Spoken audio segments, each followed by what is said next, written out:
ഈശോ മിശിഹായിക്ക് സ്തുതിയായിരിക്കട്ടെ. ഹല്ലേലൂയ. എന്റെ കുടുംബാംഗങ്ങളെ, കുഞ്ഞുങ്ങളെ, സഹോദരങ്ങളെ, എവിടെയാ? സുഖമാണോ? ഇന്നലെ ഒരു 9:15 നിങ്ങൾ എവിടെയാ? ഒരു 9:15, 9:30 ആ സമയത്ത് ഞാൻ വീട്ടിലേക്ക് ഒരു സാധനം കൊടുത്തു വിട്ടാണ്. കിട്ടിയായിരുന്നോ? ആ സമയത്താണ് നിങ്ങൾക്ക് അച്ഛന്മാരെല്ലാം കൂടെ കൈ ഉയർത്തി ഒരൊറ്റ ആശീർവാദം തന്ന് പ്രാർത്ഥിച്ചത് കേട്ടോ. അച്ഛന്മാരോട് ഞാൻ പറഞ്ഞു, നമ്മുടെ കുടുംബാംഗങ്ങൾ അതുപോലെ പ്രാർത്ഥിച്ചിട്ടുണ്ട്. ഞാൻ നുണ പറഞ്ഞില്ലല്ലോ അല്ലേ? ശരിക്കും പ്രാർത്ഥിച്ചല്ലോ അല്ലേ? ഇതേ പരിഹാരമായിട്ട് ഇന്ന് അച്ഛന്മാരെ കൊണ്ട് നിങ്ങൾ പ്രാർത്ഥിച്ചോ. അങ്ങനെ ഈശോയുടെ വലിയ കൃപയാൽ വൈദികര ധ്യാനം കർത്താവിന് വലിയൊരു അനുഗ്രഹമായിട്ട് പൂർത്തിയായി. ഈശോയുടെ വലിയ കൃപയായി കേട്ടോ. പ്രത്യേകം നന്ദി കേട്ടോ. അച്ഛന്മാർക്ക് നല്ല സന്തോഷത്തോടെ യാത്ര പറഞ്ഞു പോയി. സഹിയോൽ അൽമാരുടെ ധ്യാനം വലിയ അഭിഷേകമായി മാറി കർത്താവിന്റെ കാരണം. അത് വാഴക്കുളത്ത് നമ്മുടെ സിസ്റ്റേഴ്സിന്റെ കൺവെൻഷന് ആ വിട്ട പന്തല് ഫുൾ ആൾക്കാരൊക്കെ വന്നു. അത് വലിയ അഭിഷേകം. എല്ലാ തരം ശുശ്രൂഷ നടക്കാണ്. പട്ടാച്ചിലിപ്പോൾ ഒരു ശുശ്രൂഷകരുടെ ഫോർമേഷനിലാണ്. അങ്ങനെ ഈശോയുടെ വലിയൊരു കരുണയിലാണ്. എല്ലാത്തിനും നമുക്ക് കർത്താവിന് നന്ദി പറയാൻ സ്തുതിക്കാം അല്ലേ? ഇപ്പം നമ്മുടെ സഹോദരൻ ഇന്ന് പ്രത്യേകിച്ച് ഒരു നന്മറിഞ്ഞും ചൊല്ലി പ്രാർത്ഥിക്കാൻ വേണ്ടി പോകുന്നത് ഇതാണ്. പിന്നെ നമ്മുടെ നിങ്ങളുടെ നിയോഗങ്ങൾക്ക് വേണ്ടി, കാരണം ഇന്ന് തിങ്കളിൽ ചോദിച്ചാൽ അത് പ്രാർത്ഥിക്കാൻ പറ്റിയില്ലല്ലോ. അപ്പോൾ നിങ്ങളുടെ നിയോഗങ്ങൾക്ക് വേണ്ടിയിട്ടുള്ള പ്രാർത്ഥന ആശീർവാദമാണ് കേട്ടോ. നന്മറിഞ്ഞവനെ ചൊല്ലി പ്രാർത്ഥിക്കാം. ഇന്ന് ശരിക്കും ഇച്ചിരി ഏകാഗ്രത കൂടുമെന്ന് എനിക്കറിയാം. പ്രാർത്ഥിക്കാം. നന്മ നിറഞ്ഞ മറിയമേ സ്വസ്തി, കർത്താവ് അങ്ങയോടെ കൂടെ സ്ത്രീകളിൽ അങ്ങ് അനുഗ്രഹിക്കപ്പെട്ടവളാവുന്നു. അങ്ങയുടെ ഉദരത്തിന് ഫലമായി ഈശോ അനുഗ്രഹിക്കപ്പെട്ടവനാവുന്നു.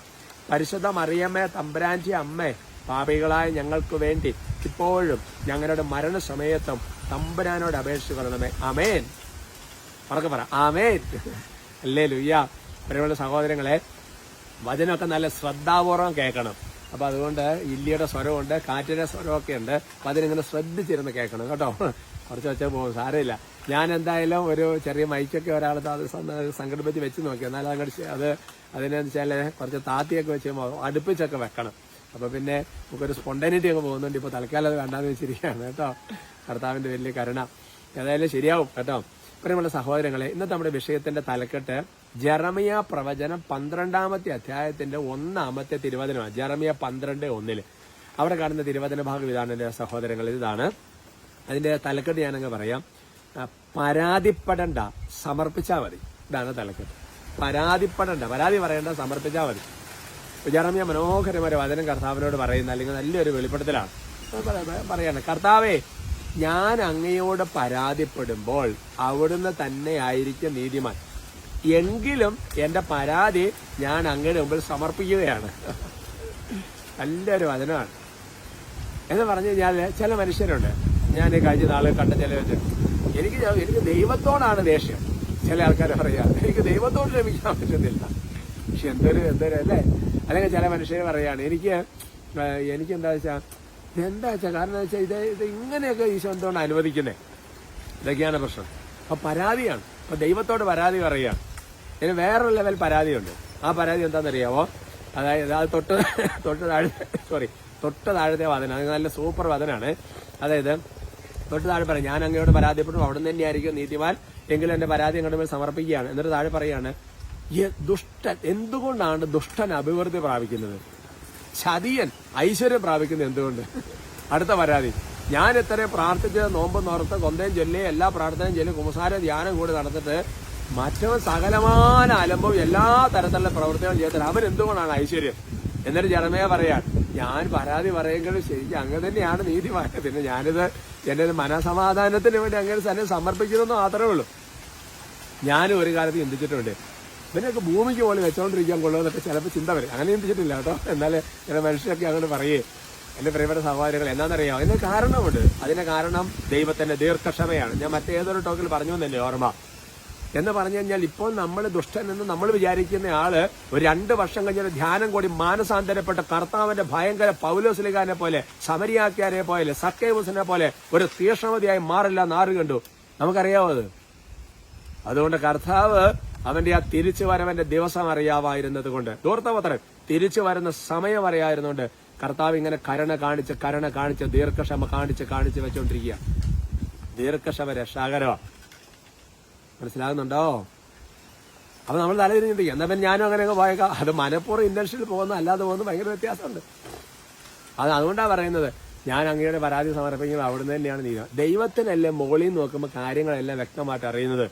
എന്റെ പ്രിയപ്പെട്ട സഹോദരൻ, നമ്മൾ വിചാരിക്കുന്ന ഇപ്പൊ ഈ ഒരു പ്രശ്നത്തിൽ നിന്ന് എന്നെ രക്ഷപ്പെടുത്തണമെന്നാണ് ചിന്തിക്കുന്നത്. പക്ഷെ ദൈവം, നമ്മുടെ കേസിൽ എന്നാ, ദൈവം നിന്റെ ആത്മാവിനെ എങ്ങനെ രക്ഷപ്പെടുത്താമെന്ന് നോക്കുന്നത്. നീ ഇത്ര തെറ്റിദ്ധാരണയിലും അപവാദത്തിലും സഹനത്തിലും ഞെരുക്കത്തിലും പോയി നിന്റെ ആത്മാവ് ശുദ്ധീകരിച്ച് നിന്നെ സ്വർഗത്തിലേക്ക് കൊണ്ടുപോകണമെന്നാണ് ദൈവത്തിന്റെ തീരുമാനം. അതാണ് പരാതി സമർപ്പിക്കുമ്പോൾ അവിടുന്ന് തന്നെയായിരിക്കും നീതിമാൻ. പിന്നെ എന്റെ ഒരു മനസ്സമാധാനം, ഞാൻ സമർപ്പണം നടത്തിയേക്കാം, അതുകൊണ്ട് ഇനി പറയാൻ പോകണ്ട. കർത്താവേ, എന്നാലും എന്റെ ഒരു വിഷമം ഞാൻ നിങ്ങൾ സമർപ്പിക്കുക, അത്രേ ഉള്ളൂ. പരാതിയല്ല, സമർപ്പിക്കുകയാണ്. ചിലപ്പോൾ നമ്മൾ കണ്ടിട്ടില്ല, ചില പഞ്ചായത്തിലേക്ക് പരാതിയെ കൊണ്ട് സമർപ്പിക്കും എന്ന് പറഞ്ഞാൽ പ്രത്യേകിച്ച് കാര്യമൊന്നുമില്ല, പിന്നെ ചുമ്മാ സമർപ്പിച്ചുകൊണ്ടിരിക്കുക അല്ലേ. അല്ല, ഞാൻ പറയുന്നില്ല, പല സ്ഥലത്തെ പരാതിയൊക്കെ സമർപ്പിക്കുമ്പോഴേ ഇന്നൊക്കെ പറയുന്ന പോലെയാണ് കേട്ടോ. അതുകൊണ്ട് സന്തോഷം. ഈ വചനമൊക്കെ ജെറമ്യാ 12 മുറുകെ പിടിച്ചോ. പകുതി സമാധാനം ഇപ്പൊ തന്നെ റെഡിയാവും. കർത്താവ് അനുഗ്രഹിക്കണം. നീ കൂടി പ്രാർത്ഥിക്കുന്നു കേട്ടോ. കുഞ്ഞുങ്ങളെ റെഡിയാവും, പ്രാർത്ഥിക്കാൻ റെഡിയാവും. ശ്രദ്ധിക്കാം. Hallelujah, hallelujah, hallelujah, hallelujah. ഈശോയെ ആരാധന, കർത്താവെ ആരാധന. ഈശോയെ, ഓ ദൈവമേ, വിശുദ്ധ ബെനഡിക്റ്റ് പിതാവിന്റെ തിരുനാൾ ആഘോഷിക്കുന്ന ഈ ദിവസം വിശുദ്ധ ബെനഡിക്റ്റോസിന്റെ പ്രത്യേക മധ്യസ്ഥതയാൽ ഇപ്പൊ പ്രത്യേകമായിട്ട് പ്രാർത്ഥിക്കുകയാണ്. കർത്താവായ ദൈവ, പൈശാചിക ശക്തികളുടെ മേൽ വിശുദ്ധ ബെനഡിക്റ്റ് ഉണ്ടാകുന്ന അധികാരവും കൃപയും ഇപ്പോൾ ഞങ്ങൾ എളിയ പ്രാർത്ഥനാ സമയത്ത് സ്വർഗത്തിൽ നിന്ന് കർത്താവേ, കർത്താവേ, ഈ രണ്ടുപിതാവിന്റെ പ്രാർത്ഥന കേട്ട് ഞങ്ങളെ അനുഗ്രഹിക്കണം. ഞങ്ങൾ ശരണപ്പെടുകയാണ് കർത്താവ്. ഇപ്പോൾ ഈ കുടുംബങ്ങളെ, വ്യക്തികളെ ശല്യപ്പെടുത്തുന്ന എല്ലാ പൈശാചികത്തിനും അന്ധകാരശക്തിയും ഉപദ്രവങ്ങളെയും രോഗപീഠകളെയും തടസ്സങ്ങളെയും കർത്താവ് യേശുവിന്റെ നാമത്തിൽ ബന്ധിച്ച് ബഹിഷ്കരിച്ച് കുരിശിന്റെ ചുവട്ടിപ്പോൾ ആട്ടിപ്പായിക്കുന്നു. കർത്താവിന്റെ വലിയ കൃപയുടെ അഭിഷേകം ഇപ്പോൾ വ്യാപരിക്കട്ടെ എന്ന് പ്രാർത്ഥിക്കുന്നു. കർത്താവ് യേശുക്രിസ്തുവിന്റെ രോഗപീഠകളെ ശാസിച്ച് ബന്ധിക്കുന്നു, വിട്ടുപോട്ടെ. ദൈവമേ, മാനസികമായ സമ്മർദ്ദങ്ങള്, ടെൻഷൻ, ഉൾക്കണ്ട, ആദ്യ നിരാശ, കുറ്റബോധം, ഭയം യേശുവിനെ ബന്ധിക്കുന്നു. വലിയ ആനന്ദവും സമാധാനവും കൃപയും അഭിഷേകങ്ങൾ ശക്തമായി ആവസിക്കട്ടെ എന്ന് അനുഗ്രഹിക്കുന്നു. കർത്താവ് നിങ്ങളെ ശക്തിപ്പെടുത്തട്ടെ. നിങ്ങളുടെ എല്ലാ മധ്യസ്ഥ പ്രാർത്ഥന നിയോഗങ്ങളുടെ മേലും, കർത്താവെ എന്നോട് പറഞ്ഞിട്ടുള്ള നിയോഗങ്ങളുടെ മേലും, PDMലും ASTMലും സമർപ്പിച്ചിട്ടുള്ള നിയോഗങ്ങളുടെ മേലും കർത്താവിന്റെ കരം വന്ന് പതിയട്ടെ. നമ്മുടെ കർത്താവ് ശംശിയാരുടെ കൃപയും പിതാവായ ദൈവത്തിന്റെ സ്നേഹവും പരിശുദ്ധാത്മാവിന്റെ സഹവാസം നിങ്ങൾ എല്ലാവരോടും കൂടി ഉണ്ടായിരിക്കും, ഇപ്പോഴും എപ്പോഴും എന്നേക്കും. ആമേൻ.